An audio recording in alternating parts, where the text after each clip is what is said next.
இந்த நாட்டில் போல அறிவார்ந்த என் தம்பி தங்கைகளே, உங்களுக்காகத்தான் உங்களை நான் பேசினேன். எனக்கு ஒண்ணும் கிடையாது.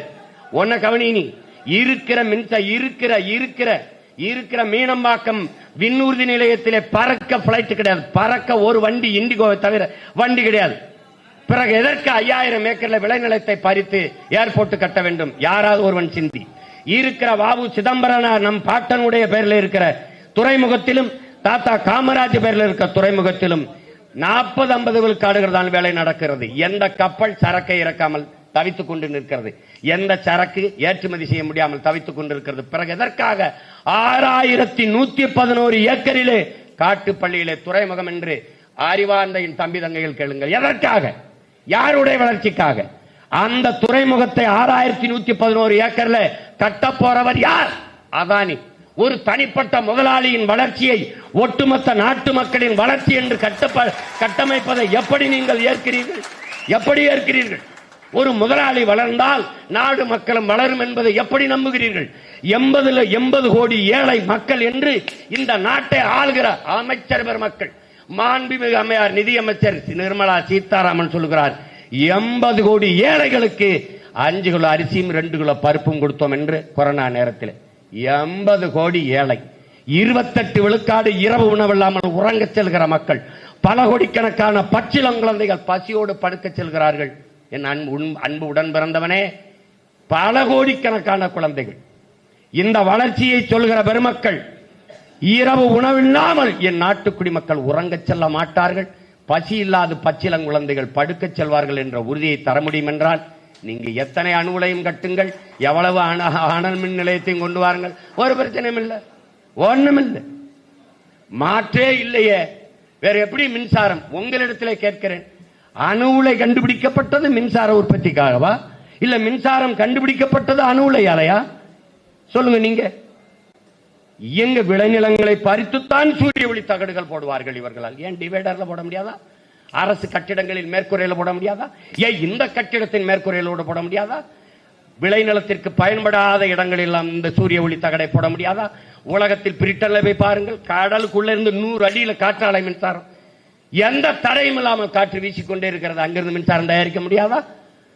எத்தனை பாலைவனம், இந்த பாலைவனங்கள், தார் பாலைவனம், ராஜஸ்தான், இந்த பாலைவனங்களில் எல்லாம் 365 நாளில் 300 நாட்கள் மேக தடையின்றி சூரிய ஒளி கிடைக்கிறது. அங்க சூரிய ஒளி தகட போடு. யாரு கேட்டா?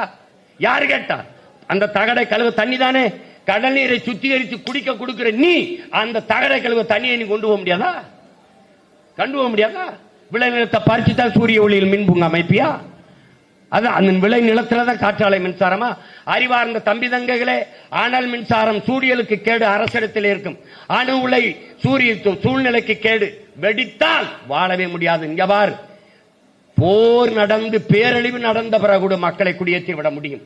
ஆனால் அணு உலை, இந்த நிலக்கரி இதெல்லாம் எடுத்த இடத்தில், நிலக்கரி அணு உலை வெடித்த இடத்தில் மக்களை மறுபடி குடியேற்ற முடியாது. இதை நல்லா கவனிச்சுக்க. நீ வச்சிருக்கியே இந்த இடிந்த கரையில் அணு உலை, செர்னோபிலில் 1986 வெடித்தது. 1,00,000 ஆண்டுக்கு இதன் பக்கத்தில் வராது என்று எழுதி வைத்து விட்டு போய்விட்டார்கள். இந்த புகுஷிமால வெடித்தது, அந்த பக்கத்தில் பல ஆயிரம் கிலோமீட்டர் தூரத்தில் மேய்கிற பன்னியின் கரியில கதிர்வச்சிருக்கின்றான். நீ எதை நினைச்சு, நீ எதை பத்தி கவலைப்படுற? நீ அந்த அணு உலை வெடிச்சது. அது இந்த அணு உலை, ஆபத்தான அணு உலை இங்க இந்த நம்ம நாட்டுக்கு வந்தது. கேரளாவில் அணு உலை கொண்டு வந்தார்கள். என் உடன் பிறந்தவனே, கேரளாவில் அணு உலை வரக்கூடாது என்று எதிர்த்தவர்கள் இந்த நாட்டை ஆளுகிற கம்யூனிஸ்டுகள், அந்த நாட்டை ஆளுகிற காங்கிரஸ் கட்சி. ஏன்? அவன் ஒரே வார்த்தை சொன்னான், நான் வெளிச்சத்தில் வாழ்வதை விடவும் உயிரோட வாழ்வது முதன்மையானது. அதனால இங்க வரல. ஆனால் இந்த நிலத்தில் நட்ட இந்த அணு உலை மின்சாரம் ஆபத்தானது. நான் கத்துறேன். ஏன்? நீ அரசு வச்சுக்கிற. அனல் மின்சாரம் உலர் சாம்பலை கொட்டுது, பேராபத்து, சூழியலுக்கு கேடு, வாழ்விடத்தை நாசமாக்குது. கத்துறேன், அரசு வச்சுக்கிற. ஆனால் சூழியலுக்கு எந்த கேடும் இல்லாத இந்த காற்றாலை மின்சாரம், இந்த சூரிய ஒளி மின்சாரம் எல்லாவற்றையும் தனியார் முதலாளிகளுக்கு ஒப்பந்தம் கொடுக்க காரணம் என்ன? ஏன் காற்றாலை மின்சாரத்தை அரசு செய்வதில்லை? ஏன் சூரிய ஒளி மின்சாரத்தை அரசு செய்வதில்லை? யாராவது பதில் சொல்லு. ஏன்? இந்த மின்சாரங்கள் உற்பத்தி நிலையங்கள் ஆபத்து. எதிர்த்து போராடினால் என் மீது வழக்கு போடலாம், சுட்டுக் கொள்ளலாம், சிறைப்படுத்தலாம். ஆனால் தனியார் முதலாளிகள் ஆபத்து இல்லை, நாங்க போராட முடியாதுல்ல. எங்க ஊர் கமிதியிலே 5000 ஏக்கரில் சூரிய ஒளியில் மின்சாரம் தயாரிக்கிற பூங்காமை அமைத்திருக்கிற பெருந்தகை இந்த நாட்டின் முதன்மை பணக்காரர் ஐயா அதானி. 4000 ஏக்கரை எடுத்து கொடுத்த பெருமகள் அம்மையார் ஜெயலலிதா. என் சொந்த ஊர்ல 4100 கோடி தான் முதலீடு செஞ்சிருக்காரு. அந்த பணம் நம்ம அரசுகிட்ட இல்லையா? என்ன தெரியுமா? 7 மற்ற மாநிலங்களில் 5 ரூபாய்க்கு ஒரு அலகு மின்சாரம் வாங்கிக் கொள்கிற நிலைமையில் 5 ரூபாய்க்கு தான் கொடுக்கிறார் அதானி. இந்த நாட்டின் நிலத்தை கொடுத்து நிலத்தடி நீரை எவனவளாலும் உறிஞ்சிக் கொள்ளலாம் என்ற அனுமதியை கொடுத்து எல்லாம் கொடுத்து ஒரு யூனிட் மின்சாரம் 7 ரூபாய்க்கு எடுத்துக் கொள்கிறோம் என்று ஒப்பந்தப்பட்ட பெருமக்கள் இந்த ஆட்சியாளர்கள். பாதகம் செய்பவரை கண்டால் நாம் பயங்கொள்ளலாகாது பாப்பா, மோதி மிதித்து விடு பாப்பா, அவர் முகத்தில் உமிழ்ந்து விடு பாப்பா.